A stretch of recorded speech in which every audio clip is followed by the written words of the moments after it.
Hey, welcome to another episode of Bass Tales. Today we're going to have a shootout between a kayak, a canoe, and a small boat, all geared towards fishing. So this is going to be a lot of information. It's going to be a great podcast if you're in the market to downsize to a smaller boat to get into smaller waters like small ponds or creeks that you can't get in with a full-size boat.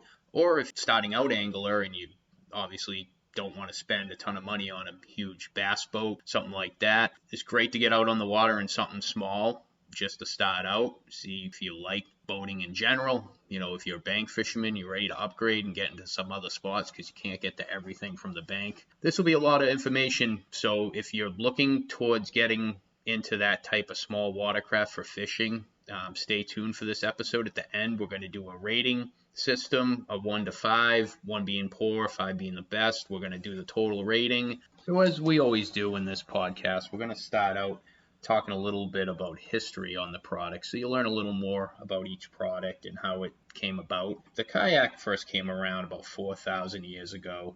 The first people to make them were Eskimos. They actually used them, obviously, for fishing and some hunting. They were made from animal skins, bones, and wood. And Eskimo kayak means man boat. Makes sense. They started getting mass-produced in 1907 by a man named James Kepler of Kepler Company. That was in Europe. Europe, they were a lot more popular than the United States to start out. By 1929, Kepler Company was making 90 of them a day. And then in 1940, they first came to the U.S. They were used in the first national whitewater rafting competition.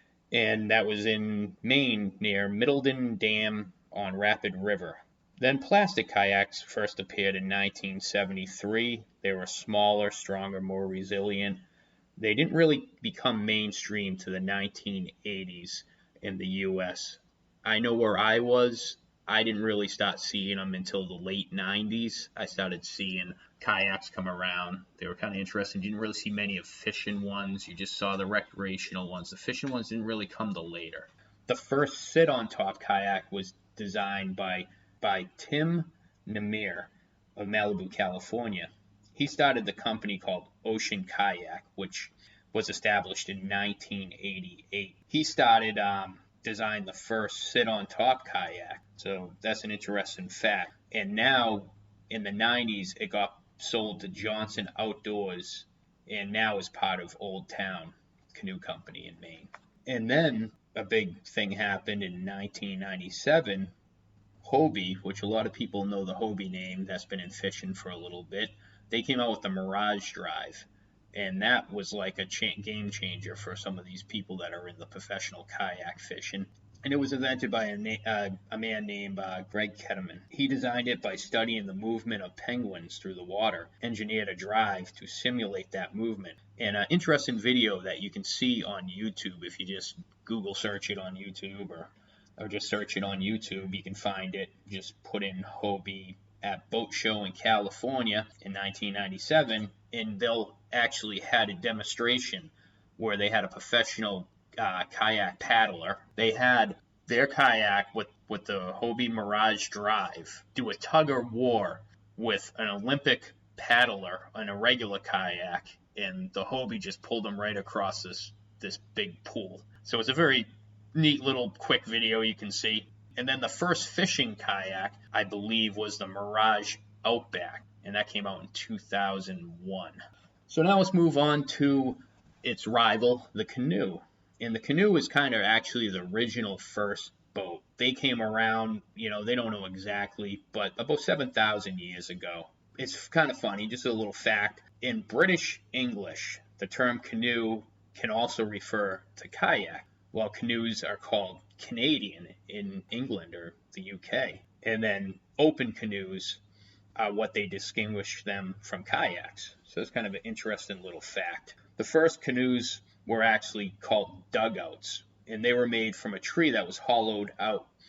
Used tools to chip them out, but I know years ago when I was a kid, I went to this place called Plymouth Plantation in Plymouth, Massachusetts, and the Wampanoag Indian tribe, they used to burn them out, which was kind of interesting to see when you were a kid. They would light a fire and just burn down a spot where you could sit into this basically a tree trunk, and it was hollowed out, and that would become a canoe. Very simple way of doing it. So that was interesting. And one of the early original manufacturers of canoes is Old Town Canoes, which was started in 1898. And the plant was located along the Penobscot River, which I've been up there. I whitewater rafted.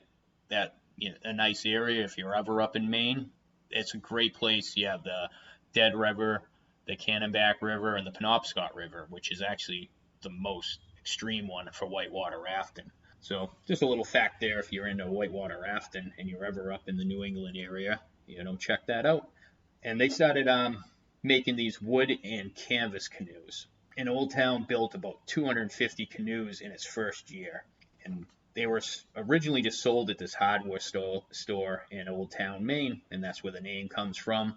There were other manufacturers that came out afterwards. A lot of them didn't last. In 1917, they entered the sport fishing market with the introduction of a square-sterned model for a detachable motor. So that's kind of interesting. If you ever seen, most canoes are both pointed at both ends, but there's also versions with a squared off end. They're usually a little more stable, so people use those more for fishing back then. They're not as popular as now, but you still see them out there. And they gained popularity by 1923, becoming the first distributor of Johnson Outboards, which I believe is the first outboard company as well. Old Town Canoe started distributing the outboards to sell with their canoes with the square stern back. So that's interesting. Then in the early 1970s, Old Town started making ABS composite plastic canoes to compete with the aluminum canoes and fiberglass canoe makers. And they handcrafted wooden canvas old school canoe makers out of business when that started. We'll move on to a little bit about aluminum canoes because they're a very popular type of canoe and they're still around. And you can pick those up pretty cheap sometimes, if you're looking to get into something real affordable. But the first aluminum canoe was made by Grumman in 1945. And if you heard of Grumman before in the U.S., you probably have, maybe not in the U.S., but they're a top manufacturer for the U.S. military and the U.S. Air Force. They made aircrafts, they still do to this day, but that's a little bit about Grumman. So Grumman's aerospace executive engineer, William J. Hoffman. So William J. Hoffman, he took his old wood and canvas canoe to go for a fishing trip in upstate New York, and he worked his way up through the mountains, several miles through several different lakes and ponds, and he was going trout fishing. So he was just trying out all these different spots. He took the time off.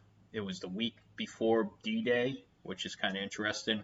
And on his trip, he realized how heavy the wood and canvas canoe got. The rivers, because you'd have to pull them up through different rivers, and it got waterlogged, and it become 100 pounds plus. So it got real heavy because it would just soak up the water through the wood and canvas. So he had a lot of time to think about this while he was on his trip, and he started to think, why can't we make these canoes out of aluminum like we do on the fighter planes? So when he got back from his trip, he had a meeting with Grumman's president, Leroy Grumman. He wanted to propose to make an aluminum canoe. So they had a meeting. He got approved by the president, Leroy Grumman, to go with a small team of engineers to build the world's first aluminum canoe. And they obviously did that in 1945. So that's the history of the aluminum canoe. Now we're going to get into the 1970s. You started seeing the modern canoes, the fiberglass, the plastic, the Kevlar, and they started beating aluminum on pricing. So aluminum first took care of basically putting the wood and canvas canoes out of business, and then there's still aluminum canoes made to this day. They're a great product, but then they started, seeing a drop in their sales to various other companies like Old Town that were started to make the various plastic and fiberglass canoes. So now we'll go move on to the last competitor in this little shootout, and that's the small boat. And a small boat can be verified by a lot of different examples. I'll go through a little slight history on here and the different models and kind of explain the way my thought on this, on the rating system we were going to do. On the small boats, we were going to do a rating system. This would count the boat to have an electric trolling motor or a gasoline outboard. You could have oars and I don't see anyone ever doing that nowadays. That was something you don't see people do much anymore. But you can have oars and have no motor and just row your way around a spot. But I figured in this review, we'll do it. Most people that get a small boat are going to get an electric trolling motor or a small gasoline motor. So that would be part of this review. I'm not going to review it without the motor with the boat. So in the late 19th century, the flat-bottom boats became very popular in the Ozarks. And they were transferring the shallow waters of the Missouri River Valley. And travelers enjoyed the idea that they could stand up and didn't have to fear tipping over like they had probably in the past many times with canoes. As we all know, canoes aren't the most stable, especially the older school ones. The newer ones, they're a lot more stable. But they were named John boats, and they originally were referred as Ozark John boats. They dropped the H in John and just became Jon boats. And I try to do some research to figure out where the name John came from. It must have been some guy that just used these boats all the time, because I could not find anything on this.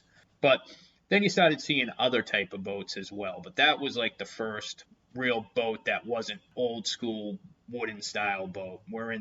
We're talking more about fishing boats here. We're not going to go that deep in the history on the boats. So the John boat was made out of aluminum. You also saw some V-hull type car topper boats, as they would call them back then. They'd throw them on a station wagon. These were all getting really popular. Very good for fishing. People enjoyed them for fishing. You could put a motor on them. You could get a little further than obviously paddling a canoe, and it was way more stable to have a small flat bottom boat or even a V-hull boat than you're in one of these little 12 or 10 foot those over a 14 foot canoe. Even if you had like a square stern canoe, it still wasn't as stable as these boats. So that made a big difference with fishing. And then I wanted to put this in here. So the Coleman Crawdad. Anyone that's been in fishing has heard about the Coleman Crawdad most likely. These were real popular when I was young. They came out in 1982, which I was amazed to see that they came out that early. And they only made them up to the year 2000.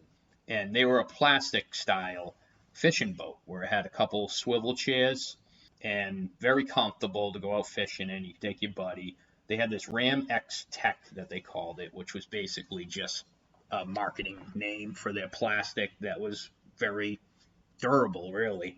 And they did have a version that didn't come with the swivel seats. They just had like a bench, like canoe style seat. And then they had the XT, which was a little bit more money, a little heavier, and those had the swivel seats. And they were, a little heavier than a typical aluminum boat. They were 100 to 145 pounds. I think 145 for the XT, which had the swivel seats, 100 pounds for the ones without the swivel seats. They had a carpeted floor. And back then, they sold new for like $400, which is kind of amazing because to this day, if you go on like a Facebook marketplace, you can still see these things sold for around $400. So if you look at it, they held their value better than any other product, I'd say, out there. Coleman got out of the boat building business, I guess, and they sold their technology to a company called Pelican. Probably heard of Pelican before. And they still to this day now make not a Coleman Crawdad, but it's a similar type boat. You'll see those out while you're fishing or on a pond. 2 swivel seats, and they're plastic. And I guess they use that technology, the Ram X Tech, which is just a very durable plastic. So that's very interesting with those. I own at this time a V-hull aluminum boat. I own a 14-foot canoe, and I own a couple kayaks and also a larger boat. And I've fished out of all of these. So we're going to get a little bit into the ratings of these boats, and I'm going to explain thoughts behind each rating, why I gave it that rating. And I do have experience with this. Obviously, this is opinions. If you really like a certain one and it comes in last place, don't take it to heart. It's really all opinion here, but there's some facts here too, obviously. So we're going to start. What I have here is a 1 to 5 rating setup, 1 being poor, 5 being excellent. And then I came up with 10 different categories here. So at the end, I'll give you the total numbers and tell you who the winner is. So we're going to start with stableness. So this would be like if you're dealing with rough waters, if you're near the ocean or you're in a big lake, the Great Lakes, something like that, you're going to deal with a lot of wind, rough waters, white caps, and this is where this rating system came from. So we're going to start with the kayak, and for out of the small boats, I say they're a 5 when it comes to stability. I've fished from all of them, like I said, and a kayak in the wind doesn't get blown around nearly as much as you do in a canoe and a boat. They are much more stable. You can take a kayak out in the ocean. I would never take a canoe out in the ocean. A small boat, yeah, you could do that. So on this rating, the kayak wins. They got a 5. I would give a canoe about a 2 because they're not the greatest in the wind, rough weather. I would not want to take a canoe out in that. They're better for a small pond that doesn't have a ton of wind or even like a heavy current. So, and I'd give a boat a 4 because even though a boat is bigger and maybe in a way kind of technically a little more stable than a kayak, I gave it a 4 because of the wind. If you ever fished in a small boat like an aluminum, the way you're higher up in the water, you got that wall. That wind hits that boat and it blows it around a lot more than it does in a kayak. So on that rating, we got the kayak at a 5, a canoe at a 2, and a boat at a 4, with the kayak a winner in that category. Now we're going to move on to comfort. So this would be like, obviously, you can move around in it a little more. It's comfortable. You can stretch your legs out. You can stand up easily. And on the comfort side, I would say a kayak would be a 3. And this doesn't count for all kayaks. It's kind of hard nowadays. There's so many different versions of kayaks. I know there's kayaks that you can stand up in nowadays. But for a normal kayak, I would give for comfort a 3. You're sitting with your legs stretched out in kind of the same position. You can't really move around too much. I'll give a canoe a 4. A canoe, you can actually move around a little more. It's easier to stand up in a canoe, adjust your position in a canoe. You're not sitting right to the water level. You're a little higher, so it's a little easier on your legs and your back. So I'll give a 4 on that to the canoe. On the small boat, obviously we're going to go with a 5 on a small boat. It's just much more room to move around, way more stable. You can walk around in a boat. You can move any position. You don't really have to worry about really tipping a boat over. It's really hard to tip a boat over. Trust me, I've never done it. I've been fishing out of boats for years. And then we're going to move on to the next category, and that's capacity. And that's how much weight the vessel can carry and also store stuff. So on this one, I gave the canoe a 3. They do hold a lot, and they'll take a lot of weight. But it's a lot harder to bring stuff around on a kayak than it is on a canoe and a boat. You can put like a milk crate in the back and have some rods, but turning around to get the stuff, you have a little locker maybe in the front that you have to open. They're not really that easy while you're in the actual kayak. You almost have to go to shore to get to some of this stuff and get out. So on that, we gave the kayak a 3, and we went next to the canoe. With that, you can definitely throw a bigger cooler in, more fishing gear, a full-size tackle box. Canoe, I gave a 4 on this. And then the small boat, we gave a 5 because it is more stable. You can take more storage with less chance of any issues. So next is passengers. I know there is dual kayaks. You can take 2 people. And kayaks, I had to give a 2 on this because you only take yourself. There's no passengers. Really, it's almost like a 1, but it's kind of a hard category here. And I gave a canoe a 4 because you can take out more people, family and friends on that. Sometimes, like I said, you can take out multiple people, and the boat got a 5. So it does come down to some of that. But for a typical kayak, canoe, and boat, I'd go with a 2, 4, and 5. Now, this is the next part. It kind of goes with this. Now, this is a kind of a category I just came up in my own. Sociability. If you like to go hang in groups or do tournaments, I think of a kayak more like a motorcycle. I have a motorcycle. You go to motorcycle events. You ride with other guys. It's more enjoyable with a motorcycle, hanging out with friends, going for rides, going to events. And that's kind of what I see in the kayak world as well. You go to a pond, you see, usually it's 2 people kayaking together, if not more. You're going to see kayak events just for fishing, kayak events for touring.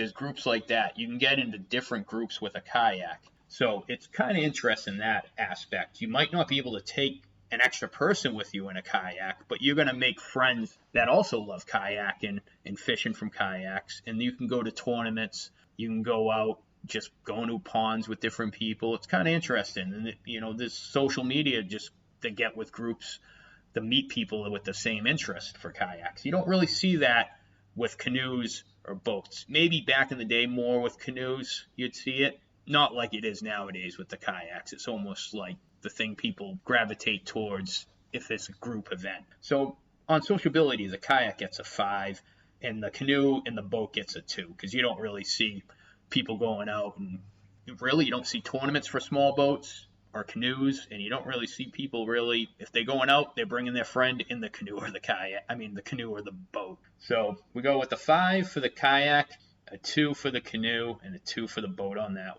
And next we got the size of the actual boat, and this is going to be talk about like a winter storage and transportation of it. So the size, the heft of the actual vessel. So the kayak here wins. It's a 4, where I gave the canoe and the boat a 3. A kayak typically is going to be lighter and easier to like store in a shed or a garage than a small boat or a canoe. And it's going to be typically easier to transport than a boat or a canoe. And I have a heavier kayak that's like 79 pounds. It's like a 13-foot fishing one. And I can just pick that up and manhandle it, drag it, and throw it in my truck. It's a lot easier than trying to move my 12-foot boat or my 14-foot canoe. For size, the kayak gets a 4, and the canoe and the boat are going to get a 3 and a 3. Now, this is another one that's kind of unfair in a way. I'll explain it, and this is going to be speed. So for speed, the kayak's going to get a 4. They are very fast, but I'm not counting operated by motors with the kayak or the canoe, so keep that in mind. This is using paddles. So the kayak's going to get a 4 on that. The canoe is going to get a 2, because a canoe is not very fast compared to a kayak. A small pond, a canoe is fine for that, but if you want to go on a bigger pond or lake, you definitely would rather go with a kayak if you're paddling. It's much easier with the setup of the paddle with a kayak than a canoe for speed and actually easiness to use and get across. So the boat obviously is going to win on the speed, because we're counting the boat to have either a trolling motor or an outboard gas motor. I didn't really verify. If you put a gas motor on there on a small boat, you're flying across. You're getting to that other spot way faster than a kayak. And even a trolling motor, you're going to get there most likely faster than, unless someone's really hustling, paddling that kayak. So on speed, we gave the kayak a 4, canoe a 2, and a boat a 5. So we're going to move on to maneuverability. On this one, I gave a kayak a 4. And I gave a canoe a 2 and a boat a 3. When I've been fishing, to pinpoint something with a kayak, it's so much easier just to pick up that paddle and move it than it is with a canoe. Trying to turn a canoe can be, especially if you're by yourself, even with another person. You guys got to be working in sync, both know what you're doing. It's not very easy to turn that long boat. So the kayak definitely gets the 4, the canoe gets a 2.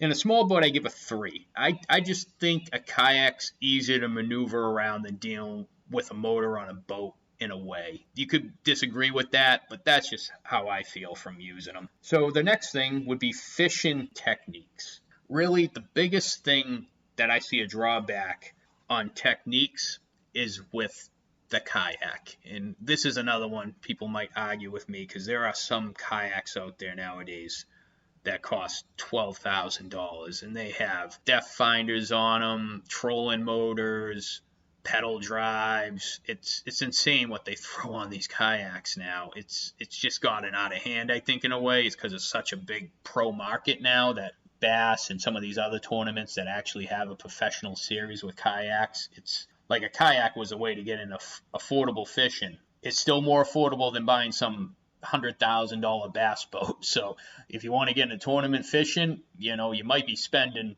$10,000 plus to get everything you need to be a pro. But that's the way to get in with a kayak, and you enjoy it. You can get everything on a kayak, but I'm going for most kayaks. Most people aren't going out to buy a kayak, and we're talking this is more for a person downsizing from a big boat or just getting into fishing. So we're going to leave these crazy fishing kayaks out of this. The biggest downfall I see of a kayak is setting the hook. It's a lot harder from the angle you are being lower in the water to get a great hook set. I've lost a few fish not being able to get a good hook set. So on that, I would say the tech and the fishing, I would give a 3 to the kayak. I gave the canoe a 4 because it's just a little easier to fish out of, and you can get those stronger hook sets. And then a boat I gave a 5 because it's just the easiest to fish out of. The fishing techniques category, we went with the kayak as a 3, the canoe is a 4, and the boat is a 5. Now this is the last, number 10. So this is the cost of the product. I'm going by new, but I'll talk a little bit about used because a lot of you guys are going to look at used stuff as well. So the cost, I would say the kayak wins here if you're going new. Not talking about some crazy, ridiculous pedal drive, just a normal sit-down style kayak. I'm going to go down with a 4 on this. That would be on the cost. You can get into one of those type basic 12-foot fishing kayak, new. I've seen them around like $700. We'll say that average for new. For a canoe, I gave it a 3. And the canoe gets a 3 because you're not going to get into a nice canoe for under $1,000 new, typically. There are some cheaper ones out there, but overall, if you're going with a decent canoe, you're going to be spending more than with a decent fishing kayak. And then the worst, I would say, out of this category is a boat. It's got a 2 here. I gave it a 2 because on top of it, a boat new is going to cost you more than a canoe or a kayak, and you got to aspect in counting a motor with this. That's, if you're not buying the motor, it's probably around the same price as a canoe. But I'm aspecting in that you're going to have to get a trolling motor, a battery. It's going to spend $200-$300 on a new trolling motor, and then another $200 or maybe more with lithium batteries on a boat. Or if you go with the outboard gas route, you're going to spend a lot more money if you go in new. I think like a 3-horse gas outboard nowadays is well over $1,000. I haven't looked at them myself, but so you're spending way more money. And then also maintenance. On a kayak and a canoe, there's basically no maintenance. On a boat with a motor, you're going to have to, clean the props once in a while with the motors. You're going to, obviously, if it's a 4-stroke, you're going to have to change the oil on the outboard. So there's definitely maintenance there. Basically, if you're with a basic fishing kayak or canoe, it's basically no maintenance to these things. Durability, long-term, one aspect to look at it too, cost-wise, and now we're getting to this used market more. Plastic ones will wear out over time, especially if you're dragging them, sun beating on them. Probably want to keep them out of the sun when you're not fishing with them. Plastic canoes and kayaks will not last you as long as like an aluminum boat. So if you're looking for durability, basically never going to need much of anything for maintenance-wise. You can go with something like an aluminum boat or an aluminum canoe, and you see those things dirt cheap on Facebook yard sales and Facebook Marketplace. I saw the other day on Facebook Marketplace, someone was selling a 12-foot aluminum boat with a trolling motor and a trailer, and they were selling it for $350. I don't know, maybe the trailer wasn't in the best condition, but that's a steal at that price. And I've seen canoes for $200. So when you're in the used market, it's kind of funny. I always looking at this stuff. This is what I use Facebook for mainly, is I'm always looking at the marketplace. I think that's what most guys use Facebook for, because I have some friends that do the same thing. You're always just looking on there for some deals. But sometimes you can score a free boat on there too. So it's a good place to look. Craigslist is kind of dead, it seems. I don't know if people even use Craigslist much anymore, maybe some older people, but everything seems to be on Facebook Marketplace. So I know a lot of you younger guys, Facebook's for us older folks, as you would say, as us boomers, which I'm a millennial, I'm not a boomer, but that's another story. So you younger people that aren't on Facebook or on just TikTok or Instagram, you should get up on Facebook just to keep in touch with your grandparents. And also you can look at that Facebook marketplace. And I'm not trying to promote social media here. I'd rather people not be on it. I wish it never existed almost in a way, but it does create interesting things. It does help with these type of things. You find people with same interest, and you're going to find deals on these marketplace. So you can find really good deals on some of these older aluminum canoes and aluminum boats, and they'll last forever, and they're more affordable. I've seen used kayaks kind of cheap, but you don't see them marked down as much as boats and canoes because they've just been around longer, and they've kind of, popularity wise, the kayak is kind of the king of the mountain right now with fishing. That's what everyone seems to be going with. It's just the trend at the time, and kayaks are great. I love my kayak, but there's other things that I'd rather do with a boat or a canoe than a kayak. So let's get on to it. Let's get down to the total here. So when we add all the numbers up, the kayak's going to have a 37. The canoe's going to have a 30. And the boat is the winner at 39. This is just my opinion. There's different variations of each product, like I said. You can go out and spend $12,000 on a kayak, and it's going to be totally different than what I'm basing on, a basic starter fishing kayak at $700. So there is a little gap there.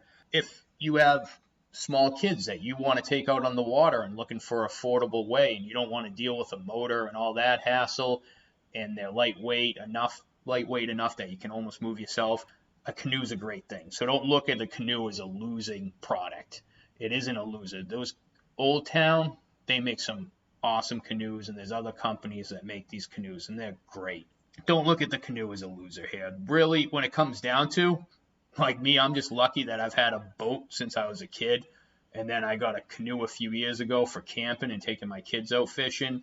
And then I got into the kayak. I bought a used one off my buddy 5-6 years ago. And my wife bought a newer kayak. And we go fishing together a lot in the kayaks when we don't take out the bigger boat. It's good if you have all of them. I'm lucky that aspect. But I didn't spend much money on any of them. I got the boat handed to me. I think I spent $200 on the canoe and $200 on my kayak. So if you want to spend the money, you can maybe score all three of them. I'm not counting the motor because I have my battery died on my trolling motor. I haven't really used my 12-foot aluminum boat in a long time, but I do have an old Minn Kota trolling motor, but I just don't have a battery with it. Maybe one day I'll pick up one of these nice lithium batteries. So when it comes down to it, really, it's kind of funny. The boat is the winner, and that's the one I use least. And that's the winner. And then the canoe got last place, and the kayak's in the middle at 37. Again, keep this as an opinion, but it was more about the facts of each category. Like I said, you got to look at it, what works for you. You're going to take out one friend. Maybe a boat works better for you. If you're going to take out two little kids and you're going to go out fishing on a nice quiet pond with your two grandkids, your two kids, you might want to go with a canoe. The canoe might be the way to go. And if you want to just get into fishing professionally, the kayak might be the way you want to go because that's more the route to go that way. And if you want to have more social things, go together, meet up with people. It's a more sociable product is the kayak, and the kayak's great. Really, it comes down to whatever works best for you. But I have experience with all these. I hope you guys learned a lot today about each of these products. I hope I relayed enough information that you can have a good grasp of what you want to do with it. You got what pricing, what product is going to work for you is going to work for you. I hope you guys get out on the water. Some of these small ponds, you might be out there with a $80,000 bass boat right now and not have a small boat. You can't get into these. Some of these, I live in the southeast Massachusetts, and some of the best fishing ponds, I'll tell you, they ain't the ones with the big boat ramp to put these big boats in. It's these little bog ponds, these little ponds that you have to drive down a dirt road and throw in something light. You're not going to be able to do that with your big bass boat. You're leaving out a lot of water that has a lot of good fish in there. There's some of these big pike and pickerel and bass that you'll never reach fishing a full-size fishing boat. That's food for thought. You want to reach those spots, you need something small, And if you're just starting out, I think that's the way to get on the water off the bank, is to get one of these small fishing vessels, and you're going to enjoy your experience a lot more. If you're just starting out, you've never been on a boat before, a small boat, canoe, kayak will work great for you. Either one, whatever is your priority. Thanks again for listening to our episode. Please share it, review it, give us 5 stars. It'd really be appreciated. It helps out. So thanks again, everyone, for listening to the Bass Tales podcast. And you guys have a great day. And get outside and go catch a lunker.